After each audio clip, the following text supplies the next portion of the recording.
Well, hello, my name is Jim Royal. I'm a huge Beatles and Elvis Presley fan and basically classic rock in general. So if you haven't already, go ahead, please subscribe, smash that bell, and feel free to leave comments. I always enjoy reading them and I do my best to try to respond in a timely manner. Today what I wanted to do is Beatles finds of all kinds. This is number 7 in my series, and what this focuses on is we're going to be looking at 5 different items today. It could be either Beatle related or it could be solo Beatle related. Music, movies, it could be books, it could be promo material. Alright, today I'm going to be looking at a single, I'm going to be looking at a book, I'm going to be looking at a CD, I'm going to be looking at an 8-track, and then finally an unauthorized live album. Alright, so let's start out with the first one. The first one is, this is an unauthorized single called The Beatles, Till There Was You, with Crying, Waiting, Hoping. Okay, this is kind of funny, it's off the Decca Gone label. And I think it's funny, you look how blurry this is. I mean, this is just, it's incredible. You know, you could tell it's unauthorized. But it's cool. It was lingering at my record store for quite a while, and I think they had a special on it, so I picked it up. Here's the other side. This is cool. So here we are, the Beatles, circa 1967, Sgt. Pepper, very obviously, even though this has nothing to do with it. So what Decca was these were sessions. This was an audition from January 1st, 1962, and they performed so many songs. I think it was 15 if I'm not mistaken. Anyway, these are 2 of them. They had Pete Best at the time on drums. They failed the audition, and as we know, the rest is history. This is really cool. What I like about this is it's on this lime or green. It's kind of like a lime vinyl, greenish. The first song, Crying, Waiting, Hoping, is a Buddy Holly song, and George is singing lead there. And then on the other one, Till There Was You, this was from the Music Man. Paul is on lead. Later on, this would be performed and released properly on the With the Beatles album, the second one. Alright, next thing I have here is, got a book, Fab Four Facts 2.0. This is the Beatles solo years, 1970 to 1980, and it's by Robert Rodriguez. What I really like about this book, it came out in 2010, what I really like about the book is a lot of books are out there on the Beatles during the time when they were Beatles, right? But there's very few that are about the Beatles after. And this actually talks about all 4 of them. And that's what I like. And it talks about what they were doing during the time.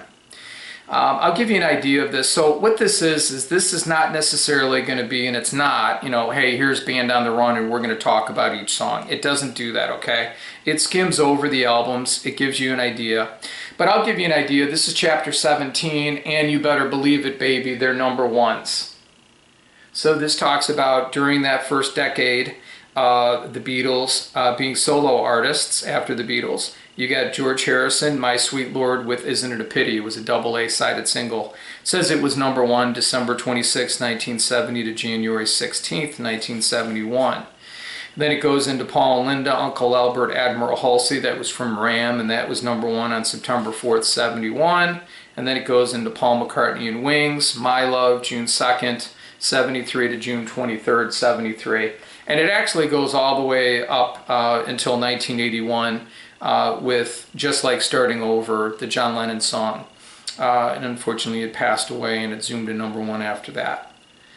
And then after that, the next chapter would be, for example, And When the Cupboard's Bare. So we know that is a My Love line from that lyric from that, and it's their worst charting singles. Some of these I didn't know, and I like the promo material and some of the covers from magazines that are on here. Ringo Starr, Bukuza Blues, it says it was when it was released, and then talks about the song. Plastic Ono Band, John Lennon's Mother, released December 28, 1970. And even This Guitar Can't Keep From Crying, which was an excellent single, it was released December 8, 75. talks about it, and unfortunately it just didn't go anywhere in the charts. So this is a book that I can't recommend high enough. I probably read it about 15 years ago, 10 years ago, but I keep referring back to it, and it's goes all over the place. It talks about, their live performances, talks about Ringo's movie career. It even talks about later day Beatlemania. So I can't say enough about that. All right, next one is an 8-track, and this is the Beatles with a Sgt. Pepper Lonely Hearts Club Band. Okay, and there's nothing really on the back. I paid 50 cents for this thing. So 8 tracks was just another configuration, another way to play music. You had vinyl, you had cassettes, you had 8 tracks. Later you'd have CDs. It was just another way to do it. And what's interesting about these is these were popular in the late 60s and through the 1970s. I know my parents had an 8-track in their house player and then also in their car, and I remember hearing that on occasion. They would have a tendency of sticking and having trouble. They weren't really a great medium in my opinion, but they were popular. So what I thought was interesting about this too, looking at this is a Capitol release. And you can see that there's program 1, program 2, program 3, program 4 on there, right? So it starts off with Sgt. Pepper Lonely Hearts Club Band, then it says A Little Help from My Friends instead of With a Little Help. And then it goes into Fixing a Hole and Being for the Benefit of Mr. Kite. Totally misses Lucy in the Sky with Diamonds, which is supposed to be the 3rd track. Then it goes into Lucy in the Sky with Diamonds, and then Getting Better and She's Leaving Home.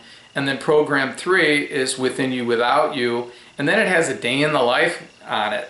So Day in the Life is supposed to end the album, right? That's the classic ending. No, not on this. And then you have When I'm 64 on program 4, Lovely Rita, Good Morning, Good Morning.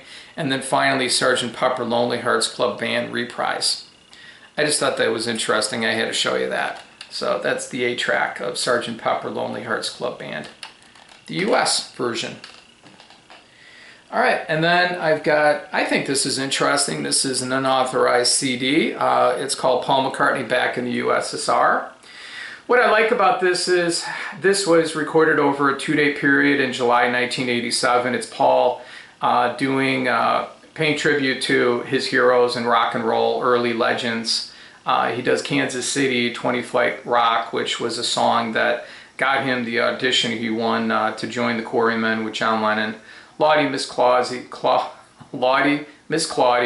Bring It On Home to Me, Lucille, Little Richard, I Don't Get Around Much Anymore. Summertime is excellent on here, the George Gershwin show tune. That's my favorite on here. But anyway, these are jams. He does a really good job with them.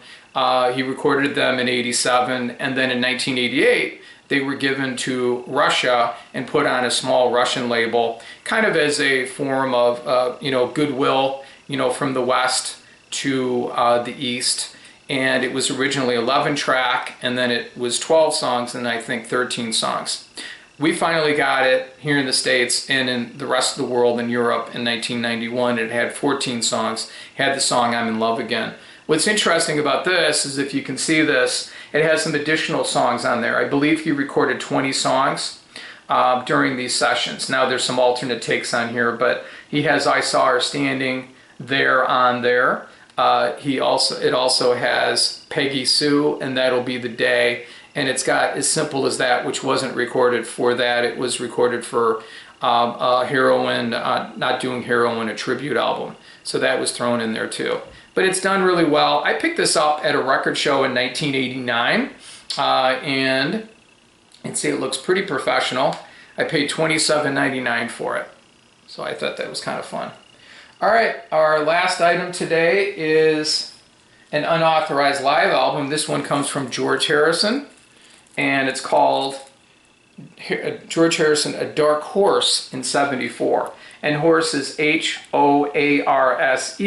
like a horse throat. So George at this time went on the Dark Horse tour. He had laryngitis when he was finishing up his album. and he was probably not really should not have toured when he did, but he had to. He had the engagements already, everything was finalized, so he had to go. And his voice through some of it did not sound his best. So people, you know, critics alike criticized him, you know, for the way his voice sounded. So anyway, this is live from Texas. I believe this was recorded November 1974. I listened to this a little bit before I did this video, and it is an audience copy. I picked this up, I believe, 1985 at a record store. And as you can see, under the shrink wrap, what it has is it literally has a paper insert right there. And you know, if you look at her, if you look at the woman on there, I didn't realize that till right now, yesterday when I was looking at this, I believe that's Patty Boyd, Patty Harrison, George Harrison's wife, even before or after, I'm not sure, they got married. But she was a model, so that would explain that. And then you can see the back here. And then this is the vinyl, and it's on instant analysis. But basically, it's a concert, a full concert of him, of the songs that he performed that night. And this says instant analysis. There you go. All right, well, thank you very much for watching my video, and you have a great day, okay? Take care. Bye.